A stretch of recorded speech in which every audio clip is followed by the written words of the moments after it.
Hey everyone, it's Alex again, and I am back with another Oscar update video, this time taking a look at the contenders for the Best Documentary Short Subject category. This is kind of a follow-up to the Best Documentary Feature category, only this time the documentary short subject involves documentaries that cannot be longer than 40 minutes.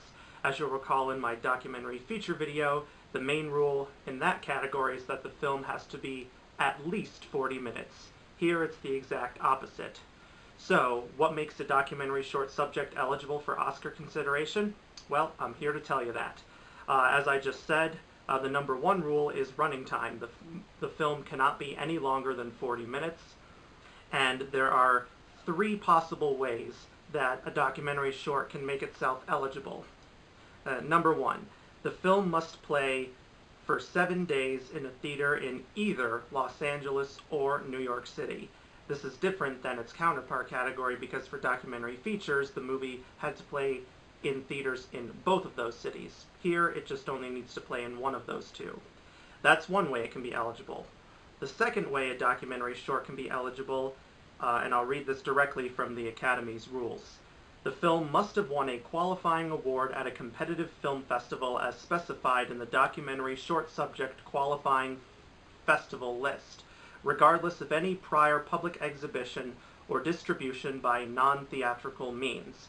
Proof of the award must be submitted with the entry. The third way in which a documentary short can be eligible, the film must have won a gold, silver, or bronze medal in the Academy's 2015 Student Academy Awards competition in the documentary category. Now for eligibility date-wise. Moving on to the next rule here. The eligibility period for documentary short subjects begins on September 1st, 2014 and ends on August 31st, 2015. The completed submission and all entry materials, including DVDs, must be received by the Academy no later than 30 days after the end of the qualifying run or the festival award win. No submissions will be accepted after 5 p.m. Pacific Time on Tuesday, September 1st, 2015. So the eligibility dates are a bit different than in most categories. In most categories, such as the documentary feature, as well as Best Picture, and all the other categories that correspond with that, the eligibility date is usually January 1st to December 31st, namely this year for 2015 films. But here, this is kind of following something you see similar to the Grammy Awards. The Grammy Awards often go from like October of one year to September of the next year because their nominations always come out in December. But here, because a lot of documentary shorts are usually played at film festivals in addition to being played at regular movie theaters, the Academy documentary branch has to be more diligent in looking out for those films and determining which ones can be eligible for Oscar consideration. So that's why the rules are slightly different there in terms of eligibility dates. And just like the documentary feature category, the documentary short must be exhibited on 35 or 70 millimeter film. If it has been shot digitally, must be shown in either 24 or 48 frames per second. And like the documentary feature category, for short subjects, screenings in the qualifying run must occur at least once daily and begin between noon and 10 p.m. The motion picture must be exhibited for paid admission and must be advertised during its run by a major newspaper.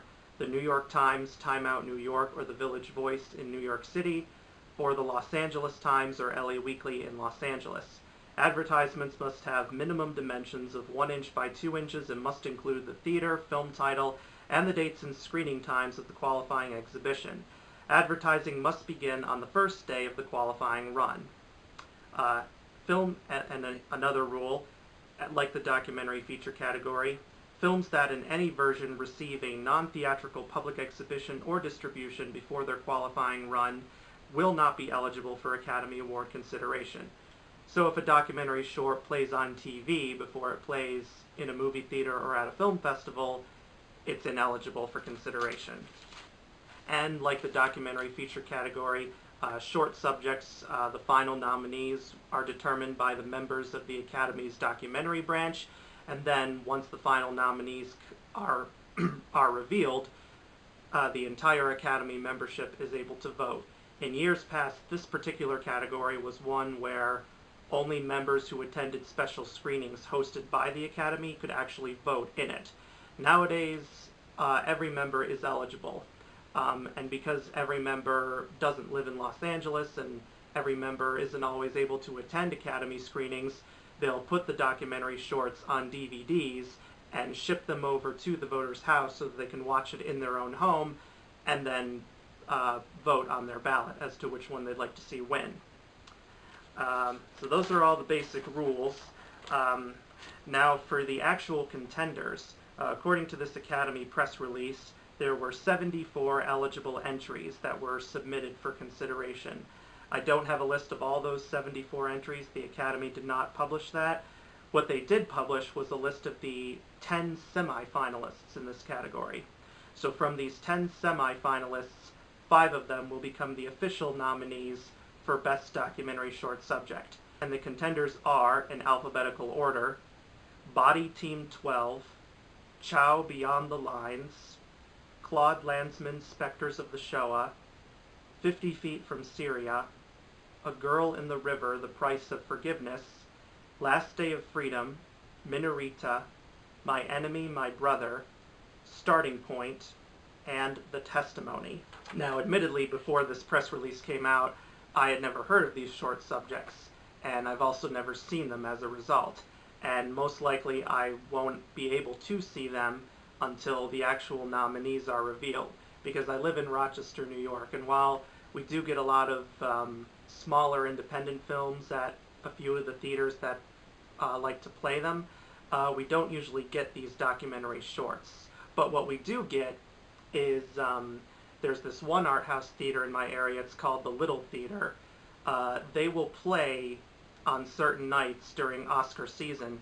They will play all the short films, animated short films, live action short films, and documentary short films. So whatever 5 nominees are chosen from those 10 semifinalists, I will eventually be able to view all 5 of those nominees in a special screening as hosted by the Little Theater. So, and that's always a very exciting time, and I can't wait for that. But in the meantime, while I don't know which one is the best because I haven't seen any of them, what I can give all of you is a look at them via their plot summaries from IMDb. I managed to copy and paste all of the plot summaries of these shorts from IMDb into Microsoft Word, and I'm just going to read them to you right now.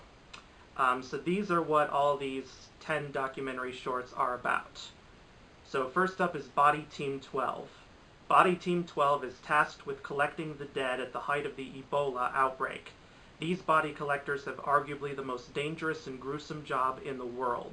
Yet despite the strain, they emerge as heroes while the film explores their philosophy and strength. Alright, next, Chow Beyond the Lines. Chow, a 16-year-old boy living in a Vietnamese peace camp for kids disabled by Agent Orange, battles with the reality of his dream to one day become a professional clothing designer. Claude Landsman's Spectres of the Shoah. Claude Landsman discusses the process of directing, writing, and producing his groundbreaking and influential documentary, Shoah. 50 Feet from Syria. 50 Feet from Syria follows Syrian-American surgeon Hisham Bismar as he travels to the Turkish-Syrian border to volunteer operating on victims from the Syrian civil war. A Girl in the River, The Price of Forgiveness. More than 1,000 women are killed in the name of honor in Pakistan every year. A Girl in the River, The Price of Forgiveness follows the story of a rare survivor who falls in love and lives to tell the tale. Last Day of Freedom. When Bill Babbitt realizes his brother Manny has committed a crime, he agonizes over his decision to call the police.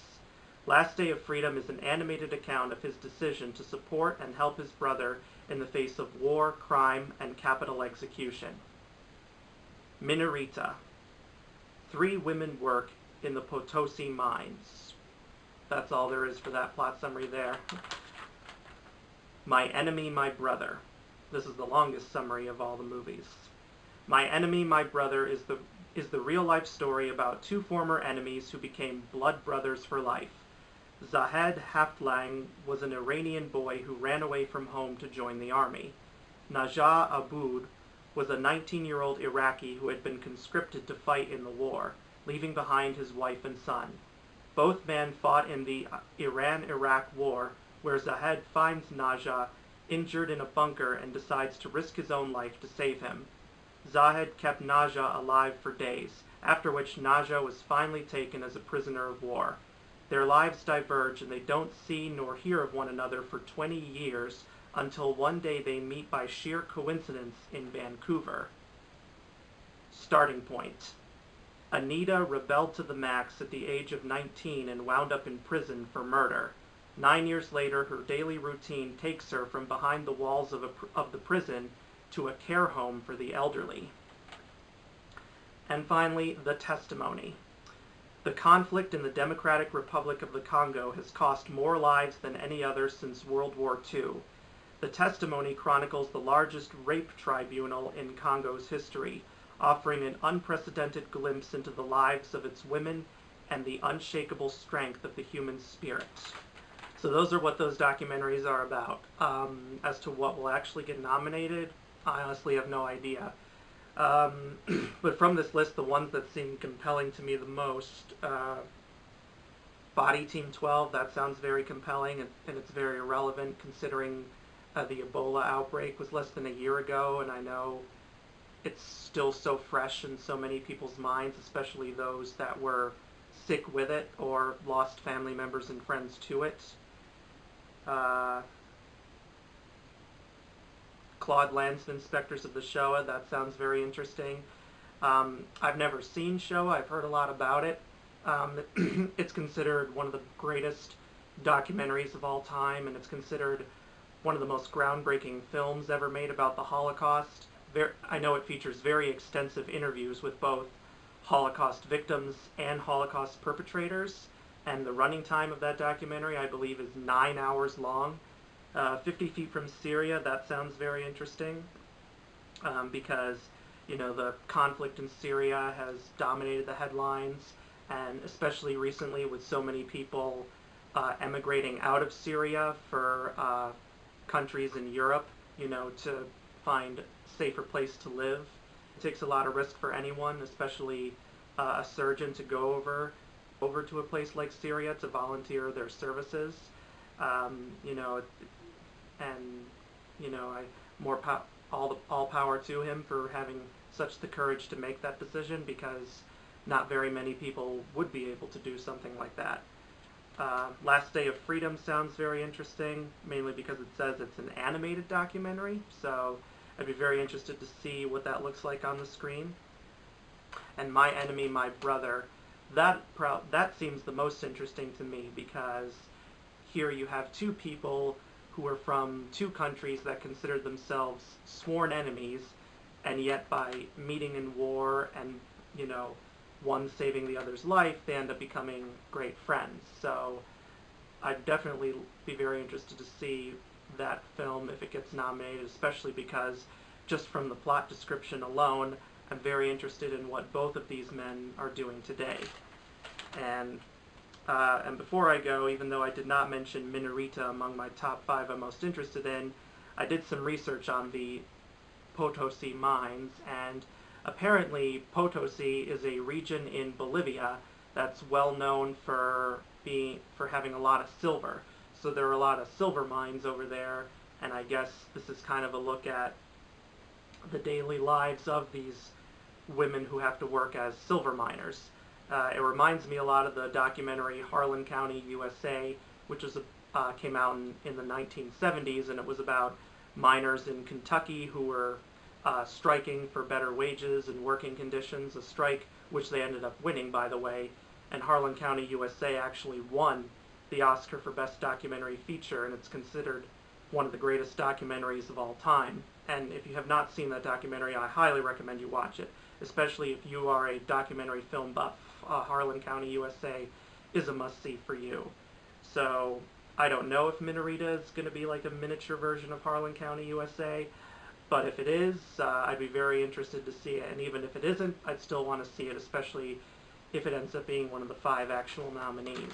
We'll see in January which of those 10 films becomes the 5 nominees. And that's all for now, and I'll be back soon with another Oscar update in another Oscar category. Take care. Bye.